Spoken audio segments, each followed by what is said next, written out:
Good morning. So, check natin yung sinapisahan na yung mga itlog natin yung bago. Bali, siyam to. Tapos yung isa hindi nakalabas ng maayos. Bali, 8 na lang. So, ayan. Kagabi, tinanggal ko na yung mga itlog na pinagpisa nila. Ngayon, tuyo na yan. O, diba? 8. Kompletong 8. Buhay.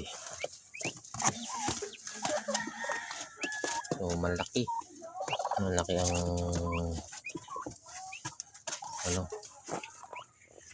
29 days ang pagkapisa nila.